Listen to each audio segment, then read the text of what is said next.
আসসালামু আলাইকুম রহমতুল্লাহ।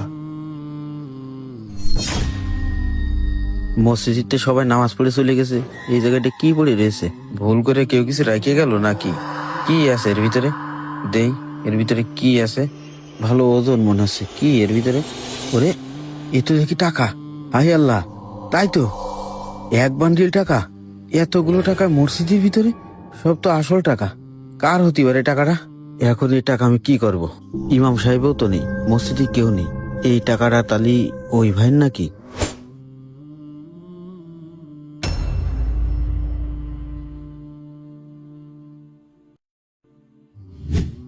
তাই তো, এই টাকাটা তো ওই ভাইয়ের।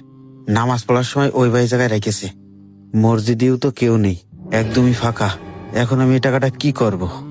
ইমাম সাহেবের কাছে কি দিয়ে যাব? না, মসজিদে তো কেউ নেই, কেউ তো দেখিনি, আমি পাইছি। টাকাটা আমি নিয়ে যাই, আবার ইমাম সাহেব চলে আসতে পারে।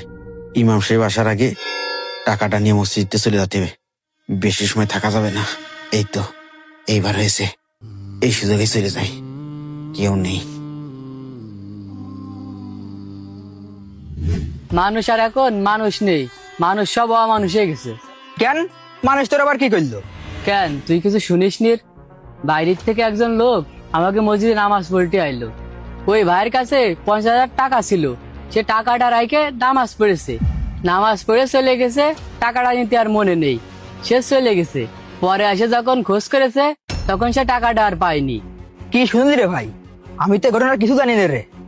তাহলে চল দিন মসজিদ দেখি টাকাটা পাওয়া গেছে কিনা। আচ্ছা চল।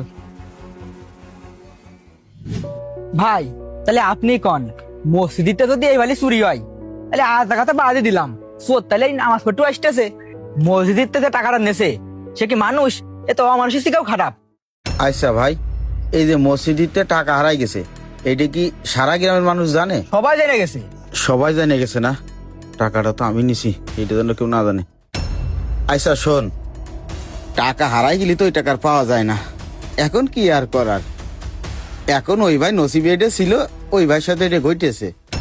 ওই উপরে আল্লাহ একজন আছে, ওই আল্লাহ একটা ব্যবস্থা করে দেবে। এই নিয়ে আর ওই কথা না কয় ভালো, এতে আমাদের গ্রামের মানুষেরই বদনাম। ওই যাওয়ার হয়েছে, এই বিষয় নিয়ে আর কথাবার্তা কইসনি। বাড়ির দিকে যা, হ্যাঁ? আচ্ছা, আমি ঠিক আছে। আমার গরুরে খাতি দেবো। ধরায় কি পড়ে যায়, গ্রামের সবাই যায় নিয়ে গেছে, তাহলে এখন আমি কি করব? এই টাকা তো আমিই পাইছি, আমিই নিছি। কারোর কিছু বুদ্ধি দেওয়ার আগে যেইভাবে হোক এই টাকাটা আমার একটা কাজে লাগাতে হবে। ভাই, বিষয়টা আসলেই দুঃখজনক। আমার জীবনে আমি শুনিনি যে মসজিদের মতো একটা পবিত্র জায়গার থেকে টাকা চুরি হয়ে যায়। আমাদের মসজিদ থেকে চুরি হওয়ার নজির নেই ভাই, কিন্তু আপনি একজন বাইরের মানুষ, আমাদের মসজিদে নামাজ পড়তে এসে আপনার টাকা চুরি হয়ে গেল। আসলে বিষয়টা দুঃখজনক। হ্যাঁ ভাই, আমাদের মসজিদ থেকে এই টাকাটা চুরি হয়ে গেছে, এটা আমাদেরই বদনাম, আমাদের এলাকারই বদনাম। আপনি মন খারাপ করবেন না ভাই, যেহেতু আমাদের মসজিদ থেকে টাকাটা হারাই গেছে, আমাদেরকে 10টা দিন সময় দেন, আপনার টাকাটার একটা ব্যবস্থা করে দেব। তা না হয় একটা ব্যবস্থা করে দিলেন ভাই, কিন্তু এই শুক্রবারে আমার বোনের বিয়ে, ওই বিয়ের জন্য এই টাকাগুলো আমি ব্যাংকের থেকে তুলে নিয়ে আসতেছিলাম। আপনাদের এখানে এসে নামাজ পড়েছি, ভুলবশত নামাজ পড়ে চলে গেছি, টাকাগুলো আমার নীতি মনে নেই। বেশ কিছু দূর যাওয়ার পরে মনে পড়লো আমি টাকা রেখে আইছি। পরে ফিরে আসলাম, মসজিদে অনেক খোঁজাখুঁজি করেছি ভাই, কিন্তু টাকাটা আর খুঁজে পাইনি। টাকাটা না হলে আমার বোনের বিয়ে ভেঙে যাবে, আর আমার বোনের বিয়ে যদি ভেঙে যায় তাহলে আমাদের পরিবারের মান সম্মান শেষ হয়ে যাবে। মসজিদের মতো এই পবিত্র জায়গা থেকে যে টাকাটা চুরি করেছে, তার বিচার আমি ওই আল্লাহর কাছে দিলাম, আল্লাহ এর সঠিক বিচার করবে। ভাই, যেহেতু আপনার বোনের বিয়ে, আমাদেরকে 2 দিন সময় দেন। আপনার টাকা আমরা এই শুক্রবারের আগে দেওয়ার চেষ্টা করব।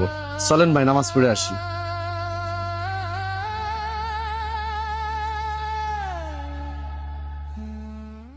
আল্লাহ যারে দেয় তারে এইভাবেই দেয়। 50,000 টাকা মিলে গেছে নামাজ পড়তে দেয়। এই 50,000 টাকার ভিতরে ছোট দেখে একটা জার্সি বাছুর কিনে নেবো, তাহলে গোয়ালে আমার 2টো গরু হয়ে যাবে। সামনের বছর লাখ টাকায় বিক্রি করবো। ভাই ভাই, বড় একটা সর্বনাশ হয়ে গেছে। সর্বনাশ হয়ে গেছে? কি হয়েছে? আপনার এই গরুরে কারেন্টে ধরেছে, গরু গেছে। আমার গরু মরে গেছে? কি করলে তুই?